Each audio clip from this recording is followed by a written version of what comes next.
Hello. I'm Kolby LaBree, and I'm a born and raised Bellinghamster here. And some of you may know me from doing Good Time Girls local historical walking tours. That's not all I do. I do other history research too that doesn't involve dressing up in corsets, although that is pretty fun. I do that nowadays, but for a long time I've been doing historic building research in various capacities, and recently in the past year or two, as the federal building has been undergoing, can you hear me better? Renovations with the City of Bellingham, who acquired the building in 2004, as part of their agreements with the federal government and the grant money that they've been getting to do the restorations, they needed to do historical interpretation of the building. And so that's where I came in. And at first, when Katie Franks from City Planning asked me to help her out, I thought, oh, this is going to be kind of dull federal building, but whatever, I jumped in. It was actually way more interesting than I thought. So I'm going to share some of that stuff with you guys. So here we have, this is just a color postcard view of the building. What's interesting to me is you'll see a similar picture of the building. This is on Cornwall and Magnolia, if you didn't already know. I'm assuming a lot of people here know a little bit about our federal building already, but in case you didn't, Rite Aid would be right across the street. They painted a few things out of this picture for this nice postcard that I'll talk some more about in a little bit. So there's kind of what it looks like if you walked by it today. So I'm going to take us way back for a minute to where it all began, because that's kind of what I do. We have this three-tiered judicial system that was actually established in 1789, way back when they only needed 13 district courts, 3 large circuit courts, and a Supreme Court.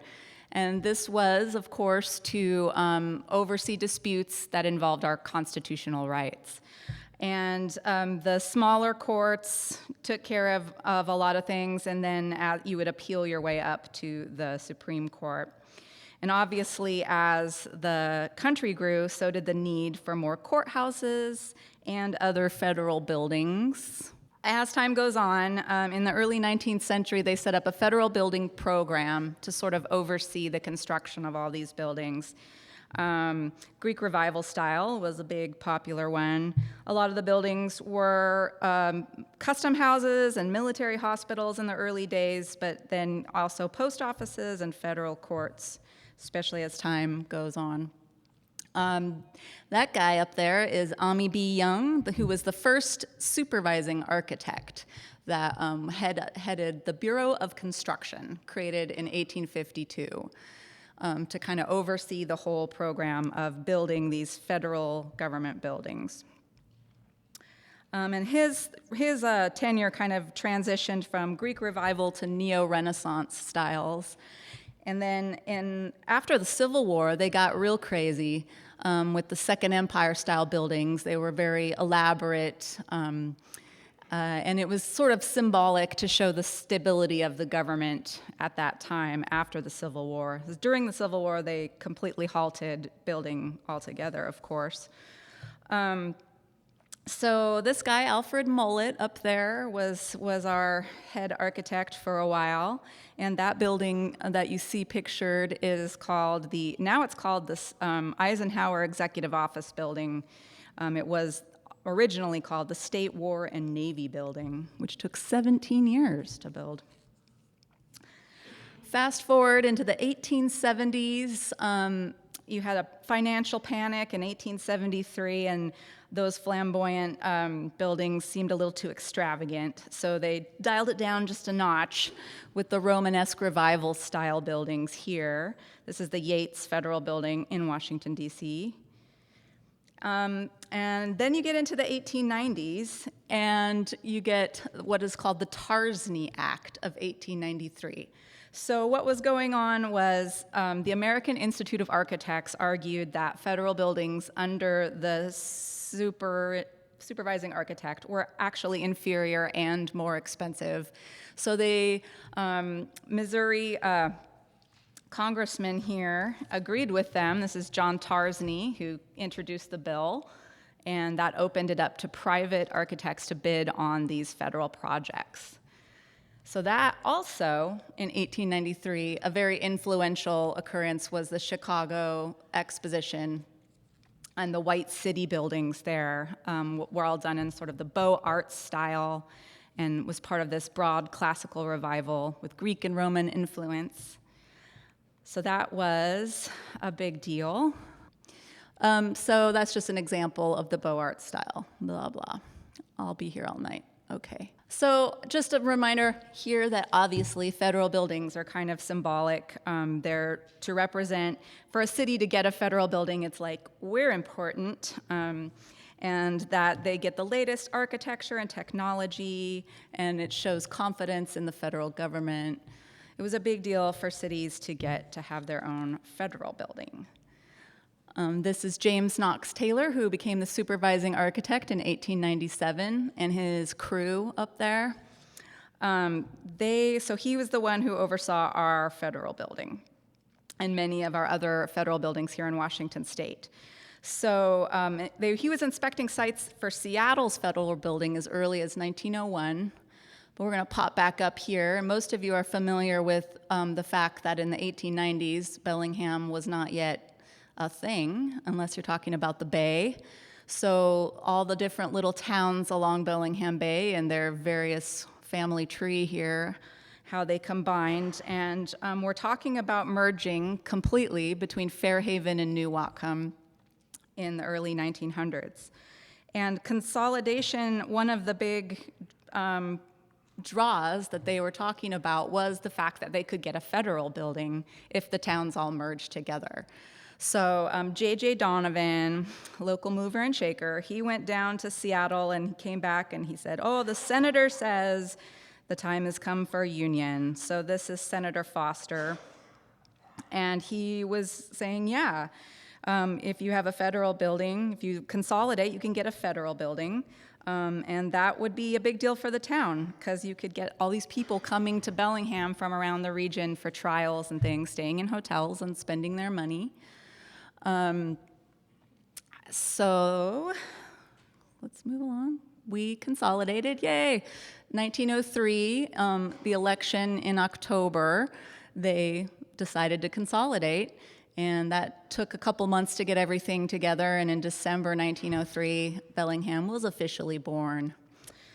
Meanwhile, down in Seattle, this was of interest to local people because of our Chuckanut Sandstone quarry, owned by local man Charles Roth, who you guys are probably well acquainted with, but so we have the Chuckanut Sandstone quarry, and they are bidding to have their stone used on the federal building in Seattle, which was also kind of a scandal. So Charles Roth, as you may or may not know, married Lottie Roeder, Henry Roeder's daughter, so good move. He inherited then Henry Roeder's Chuckanut Sandstone quarry and ran it for him. And he built that lovely Lottie Roth block for his wife there on Holly Street. There was a controversy in Seattle, too, over the Chuckanut Sandstone. They were arguing that maybe it wasn't good enough. They had to send it away to have it tested. All of this controversy was going on, but they eventually said, yes, it's good, you can use it, and they were told they actually had to go ahead and use the Chuckanut Sandstone, which came in 14-ton blocks. These are really terrible pictures from the newspaper, but hauled in with horses and a lot of men and some young boys as well into Seattle. So sandstone, I like geology, is fun for me. We're going to get some more into some geology here in a minute. Back in Bellingham, they're trying to figure out, okay, we're a town now, we're going to get a federal building, money has been promised, where are we going to put it? So there was controversy over this as well. Because you had the recently consolidated towns of Whatcom and Fairhaven, the north and the south sides, and if they had a big rivalry. So it was a North Siders versus South Siders thing. And originally, the site that everyone was thinking was going to be a shoe-in was on Elk Street, or State Street. It was called the Orchard Tract, or where the Seaholm Mine headquarters were there, now where the Orchard Terrace apartments are, down towards the roundabout on State Street. And there was a lot of requirements for the site by the federal government, so they were trying to figure out a good spot. And the other spot is where they ended up building it. Here it is. So they chose the Dock Street site, which was Cornwall, Elk and Dock, now State Street in Cornwall. So corner of Cornwall and Magnolia is the other site, which originally they thought would be too small, but actually George Bacon and other local men threw in a bunch of money and were like, we'll pay for the excavation of the site if you choose this more centrally located north side site, which they did. So they raised $12,000 to remove a rock from the site. So the picture we're looking at, I don't know if you guys can see it that great, but is the site of the building, and you have the Home Telephone building there, which is still standing.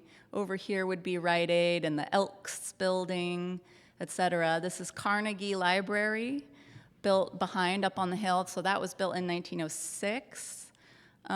Back there you can see the fair, the Cisna's department store, now where the Mount Baker apartments are. And I think that's the Kirkpatrick or Douglas or American Reveille or whatever you want to call it building. Has many names. But what's interesting to me about the site is partly the rocks. So if you've been down in this area of downtown, it was a big, huge chunk of rock. And if you actually walk from behind the Mount Baker Theater and back in there, I have a picture of the rock. So when they started groundbreaking on the site, they had some issues, like earthquake rumors and things like that. And Carnegie Library, I like to point out, was built just up behind it, up on top of the rocks. And from the get-go, these 45 stairs that you had to climb to get into the library were a contentious issue. They actually, as the streets were graded down, it gained even more stairs. And there's this little comic where people are like, help, how do we get to the library? It was not super popular, which may have something to do with why our federal building is built completely level. So I'll get to that in a minute. So there's the library. Before they demolished it, they're actually putting books out down a slide. Because who wants to carry books down all those stairs? Nobody. So this is behind the Mount Baker Theater, the outcrop of the Chuckanut Formation, sandstone that's there. So this is ancient history, geologic history here, which is under most of our downtown, and this is sort of our last reminder of it. Stole those pictures off the internet, in case you didn't notice. Most of the pictures, let me just say, come from the Whatcom Museum photo archives. Big shout out to Jeff, who is my hero. So the rocks, there were some strange rocks found while they're blasting out this big Chuckanut chunks of rocks, and you might be able to see down along the sidewalk here are these weird little balls. And at the time, they didn't know what the heck these were.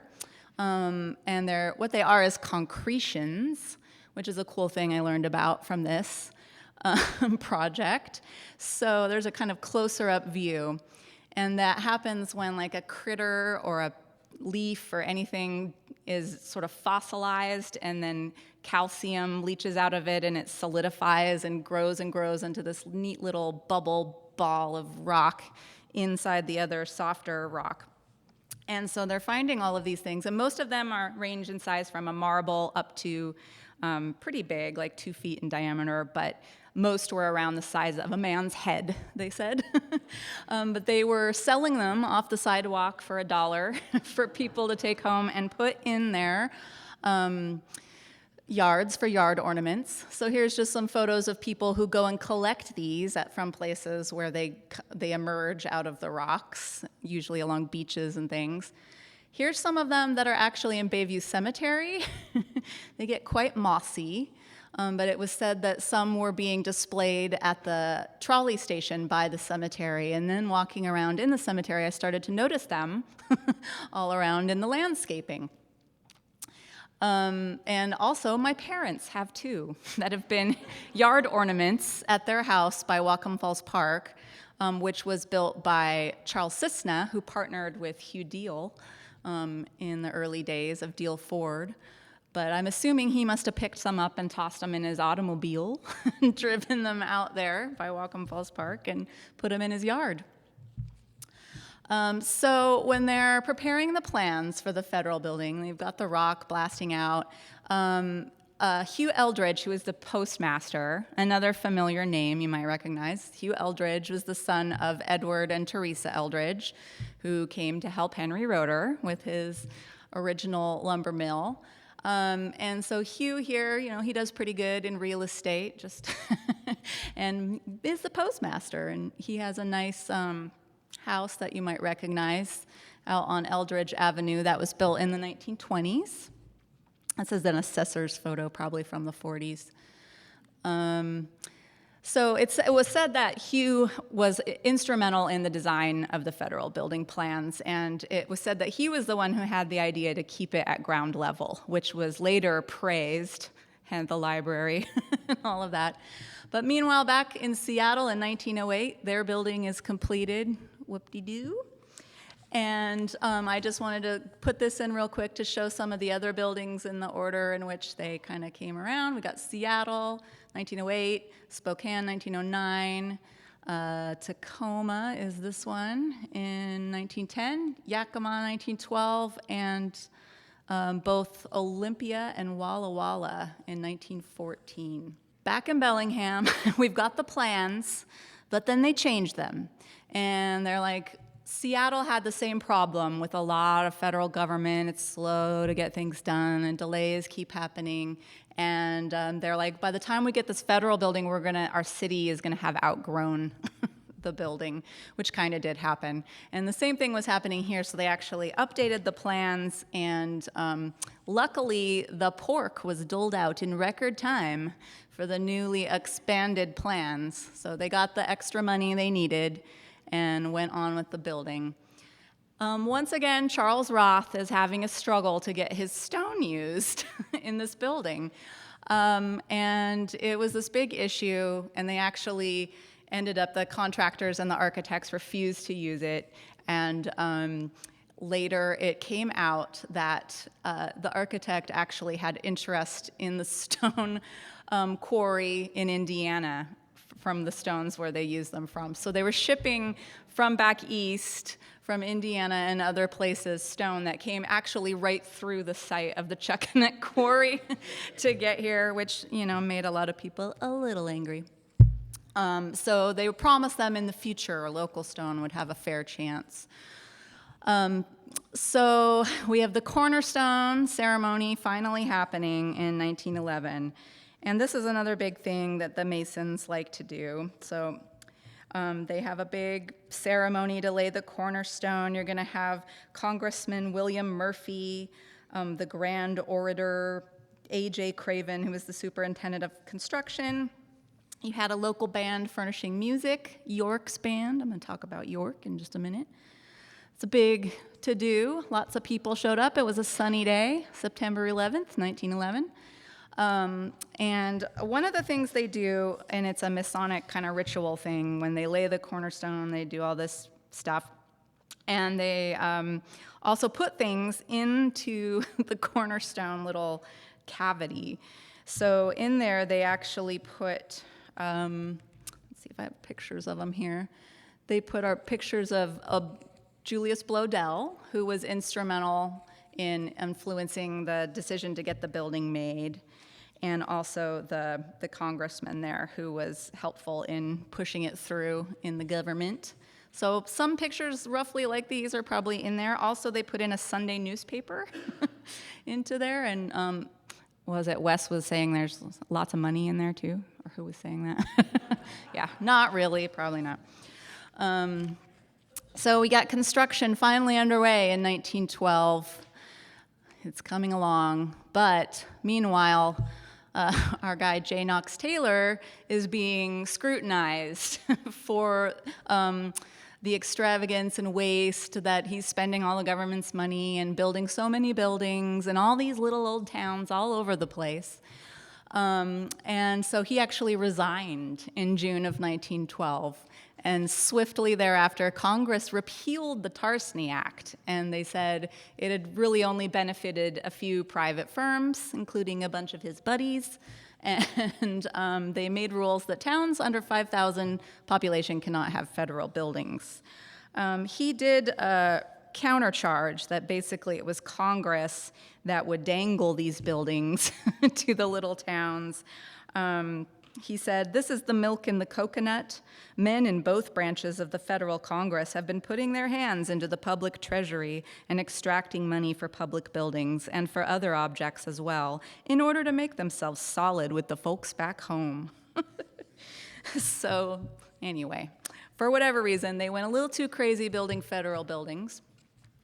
This is engineer Boardman who came and showed up in the meanwhile and is like, "This is the best one ever, you guys. This is the best. I've only looked at lots and lots of federal buildings." And he was particularly enamored with the acoustics of the courtroom, which is funny because everybody I know complains to high heaven about the acoustics in that courtroom. But he thought they were perfect. It says right there, perfect. So, okay. So it's getting ready to open finally in 1913. So it took a while. May 1st is when it opened. That's a bad picture. Here we have, I like this one because it has both automobiles and horse and buggies. So our building is finally done. People are opening. Just a couple of views of it here. This is a shot looking up Cornwall. And just to point out some of the cool architectural features on the building. Again, it's the kind of a Beaux Arts style classical building, lots of classical features. And that's part of the reason why I think the architects wanted to use this lighter colored stone, because it was really popular, especially for these styles of buildings.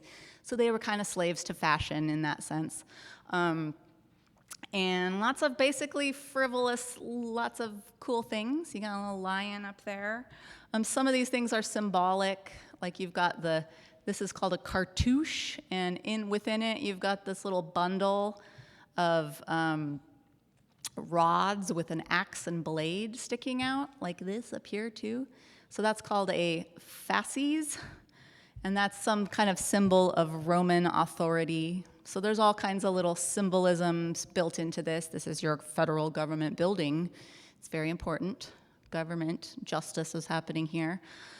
Oh, but right away, once the building opens, some things go a little unexpectedly, like the revolving doors that took you into the post office lobby were apparently really too exciting for little boys on their way to Sunday school to pass by, and in using them as merry-go-rounds, accidentally broke the doors.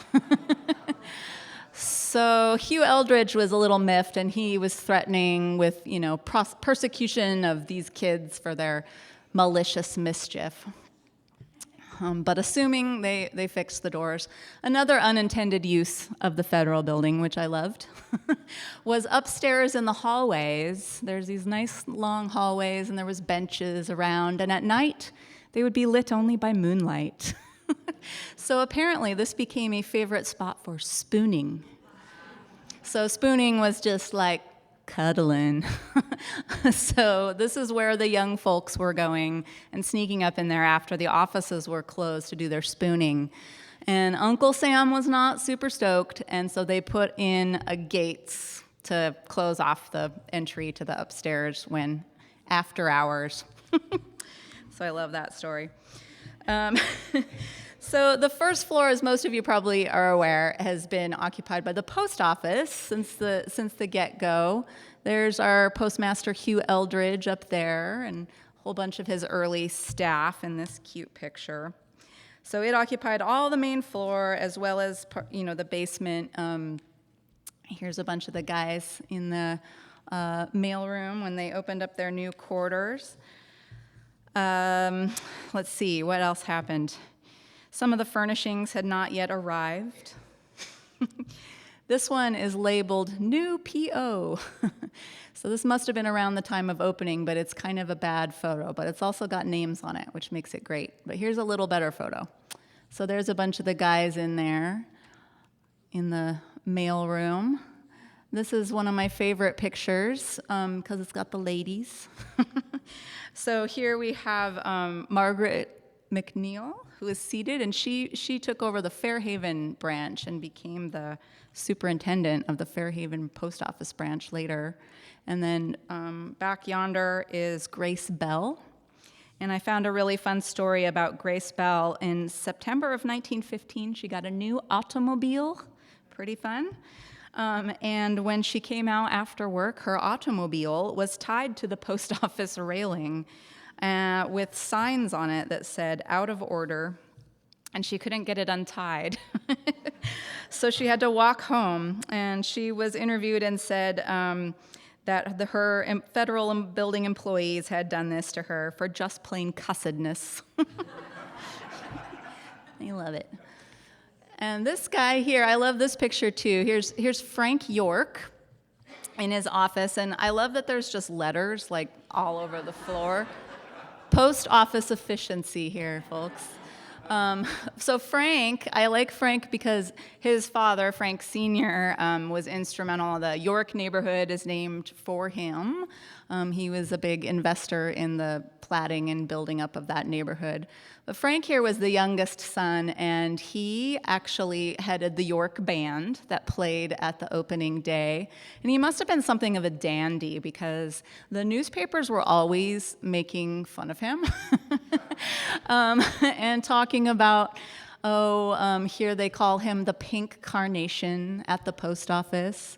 And in one article, they talk about how he liked to wear a diamond stick pin and sparkly rings on his fingers.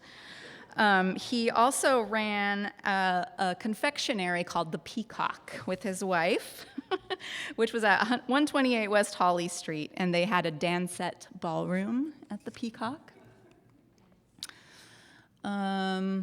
We had the short-lived postmaster Watrous, who became ill, and Hugh Eldridge had to take back over for him after his second. They had 4-year terms, so he served one 4-year term, and then right into his second one, Eldridge had to take back over for a while. And Eldridge, I think, served the most years probably out of almost anyone as postmaster. Von Braun here served a quick term before this guy, who I also love, George Jansen. You always see pictures of him, and his hair is always like standing up all Einstein crazy.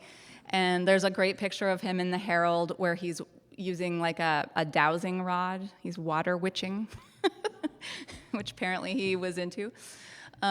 Here he is back there in the corner. And here he's got a bunch of kids, and he's got ice cream cones, and they're going to help mail the March of Dimes mailer. So if they lick the ice cream and then lick the envelope is the idea.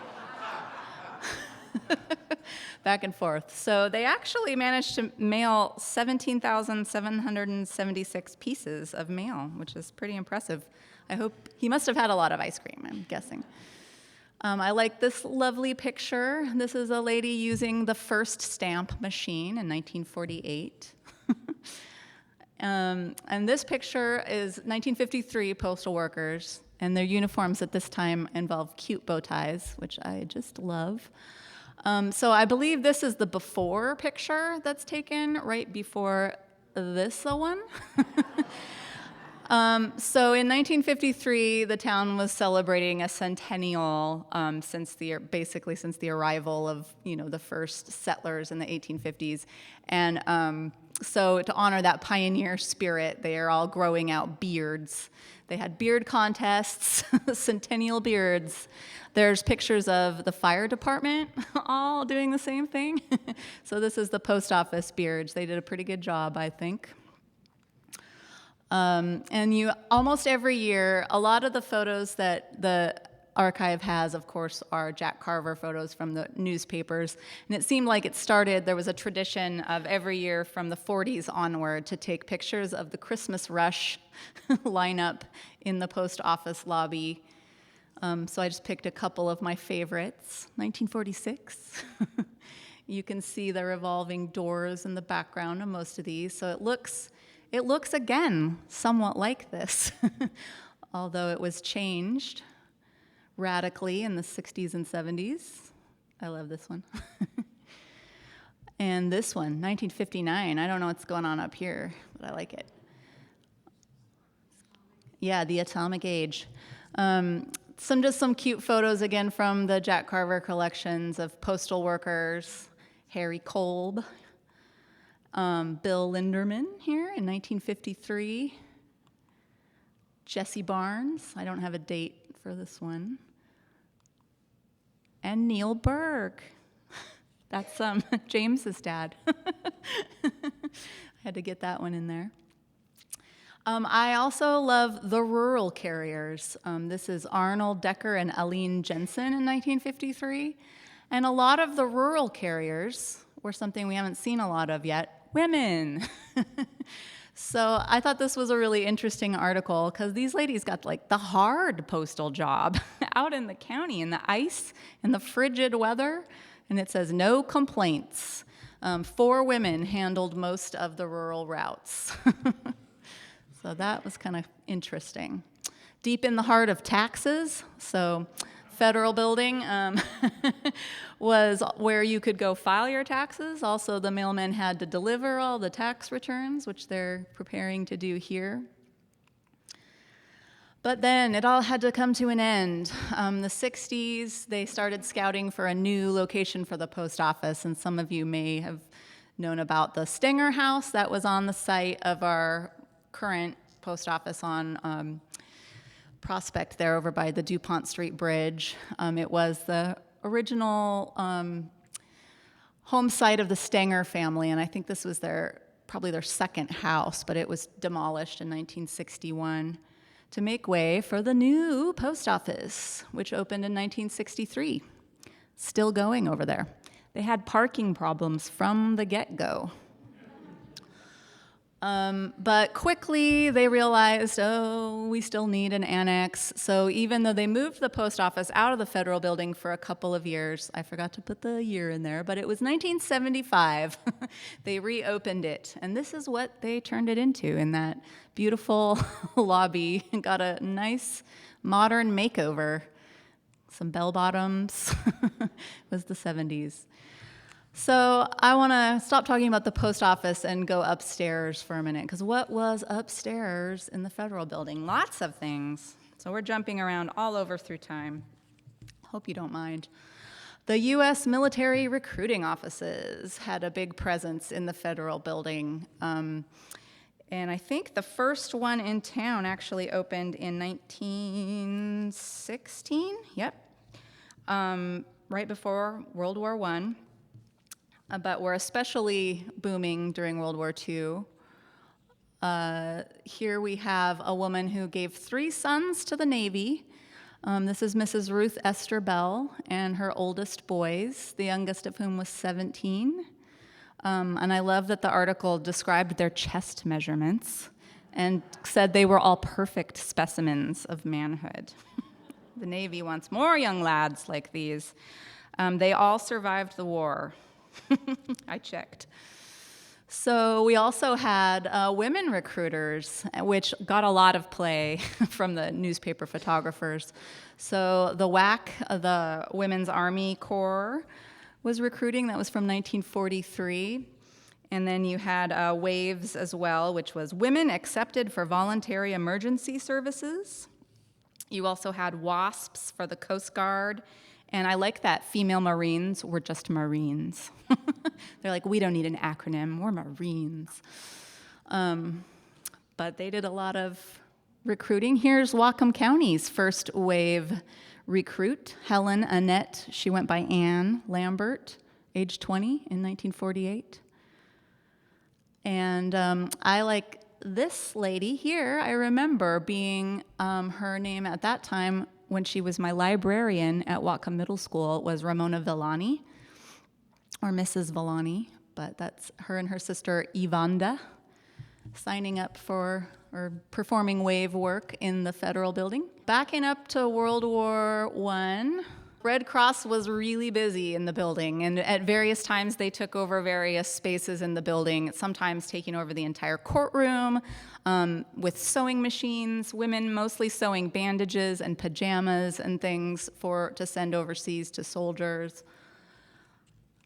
This is just a World War I era float with some of the Red Cross uniformed people there. And this is Mrs. Plum. Lou Ellen Plum. Lou Plum, she worked for the Red Cross for 23 years, which was the longest in the history of the Red Cross chapter. The federal courtroom is my favorite, probably, in the building, because it's a really cool building with the bad acoustics, or really good acoustics, depending on who you ask. So this is what I was talking about, the judiciary in the beginning. So we had any kind of federal-related trials would have been held in this courtroom. And in fact, the first case that they saw had to do with a patent for a paper bottles for milk. There was a paper bottle factory established. I don't know if you know this, in Fairhaven. It's now Skylarks. But that building was originally built in about 1913 for the paper bottle factory, and that paper bottle was a milk carton. And various people were fighting over the patent for the milk carton, which was a much sanitarier way of having your milk rather than those old-fashioned bottles. Cool architectural features in the courtroom still. Lots of fancy stuff. I stole this slide from Katie Franks, who's really into architecture and really good at PowerPoints. But if you're into architectural stuff, there you go. The federal courtroom, like I said, opened with their case. This is Jeremiah Niederer, or Jerry Niederer. You might know of his home on Eldridge Avenue. He built there. So he served for the federal court, and he went back and forth between here and Seattle quite a bit. But one of the big things was in those early days, one of the important reasons to have a federal building was because of the court, because it was very difficult if Seattle or somewhere like Spokane was the only places with federal courtrooms. If you were a witness or had to be involved in a trial, it was difficult to get there. You have to take trains, and the roads weren't great. And so it was a big draw to have a federal courtroom here, which saw everything for Skagit County as well and some other surrounding areas. So the federal court took care of anything to do with the reservation, the Lummi Reservation, since they were their own sovereign nation and fell under federal legislation as well. It saw a lot of really boring stuff, but some of the more interesting things was, this one I found was a murder case from the 1940s, which actually made this weird detective stories magazine. So this man, his wife was found in her well, and he eventually confessed to the murder and was sentenced to Walla Walla State Penitentiary, but he appealed and was denied multiple times. He eventually did get out on parole, though, and died here in Bellingham. There was also in the court and lots of immigration and naturalization services going on, and this is the cutest, youngest citizen to receive papers there, who is Elfie Sigrid Zorotovich. I don't know if I'm saying that correctly, and her father, Mitchell. You also have more citizens, including a nun, being sworn in there in the courtroom. I love that picture. Okay, so let's talk about Prohibition. So a big fun thing about the federal building was that in 1920, the nation enacts the Prohibition laws, and it becomes a federal crime to produce and transport and sell alcoholic beverages. So here we have moonshine stills that are being destroyed behind, this is actually behind the county courthouse. But a lot of Prohibition stuff went down in the federal building. So this was really fascinating to me. Suddenly there's a lot more criminals and a lot more booze they got to figure out what to do with. So here in this very building, you had closets and places overflowing with confiscated booze because the jail was in the basement of Old City Hall here. And the federal building as well, the janitor actually complained that his closets were filled with booze. And so they had to have a big, fun spilling party out in the street like you hear about during Prohibition. This legit happened. In 1922, the Herald wrote this: "There is a sad odor permeating the dignified corridors of the second floor of the post office building this afternoon. More than one old-timer wanders helplessly up and down the halls, whiffing, but in vain, while there emanates from the office of Deputy Collector of Customs, O.H. Culver, the telltale gurgling of vanishing liquor. Is it a funeral anthem? No, say customs officials, just the bitter end of about 500 quarts of good old bonded whiskey." On and on, they write about it. And my favorite thing, though, is when in 1923, the janitor complains, and they're like, okay, we got to have another spilling bee. They bring all the stuff out. The paper described it as the pallbearers are carrying the stills of moonshine out into the street at the intersection of Dock and Magnolia, where they then took axes and hacked open those stills, Prohibition style. But because this was moonshine mash in those stills, they had a little problem because the raisins in the moonshine clogged up the city sewers. So the next day, the paper is reporting that a crowd has then gathered to watch the firemen and streetmen battle the raisins. Yes, indeed. Oh, man, tough times. So I actually have a personal connection to this era of Prohibition and a case that was tried in the federal building. Because turns out my great-grandpa, Emery LaBree, who was French-Canadian, he was living in Chilliwack, BC at the time, and apparently it was quite profitable to just run a little booze down here and drop it off. Uh-oh, something's happening. With his buddies who ran, the Italian brothers, the Depriles, who ran an Italian grocery called the Tripoli in this building. And he was busted in one of the raids. Now, this place was raided many times. This is a picture of my family. This is great-grandpa Emery here with the fiddle. This is Grandpa Emilo, my dad's dad, pouring the booze there in the middle. And this was actually taken, this is Silver Beach Elementary School roof back there in the background, because they moved to Bellingham in the 30s after Prohibition ended. I'm assuming that's what they're celebrating here in this photo. However, it could just be another Saturday night. Not totally sure. So the courtroom eventually kind of faded out as travel to other cities became easier. It started being used for the other courts would use the courtroom more often. It wasn't so much just being used as a federal court. And they actually vacated the court in 1975 to Seattle. And they occasionally would use it for bankruptcy court after that.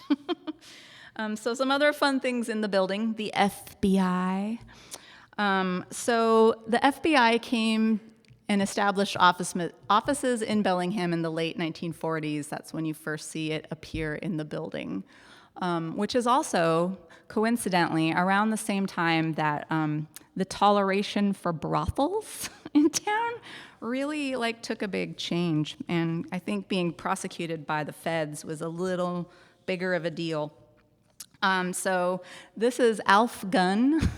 I couldn't find a lot of information on the FBI, go figure. But I did find this cute article about Alf Gunn, who looked back at his interesting career with the FBI, and he's in this photo helping arrest the man who was busted for kidnapping and murder of Adolf Coors in 1960. Weird. So you also did a lot of boring things in the building, like civil service testing, taxes, like I said before. There's people, oh man, paying their taxes. So the building would often stay open late during tax time, and there was a lot of complaining when the elevator broke and people had to climb the stairs. And the elevator really got a workout. And speaking of the elevator, there she is. This is Jeff Jewell's favorite picture of the federal building, and I love it too. So this is Jessie Vachon, who was the elevator operator in the federal building for a long time. She was retiring here after 37 years in this photo. That's Postmaster Jansen there. She made an average of, at times, 250 trips a day during the busy winter seasons. She also was supposedly the only woman elevator operator in the federal service at the time she was hired. It said that Hugh Eldridge encouraged her to apply for the job. So there was a couple other elevator operators that ran the elevators after she left. And a shout out to the janitor, Ray Mears here, and standing by the awesome boiler down in the basement. The basement is really cool, and I wished I had taken more pictures. There's like a secret room down there and really cool old boilers and equipment.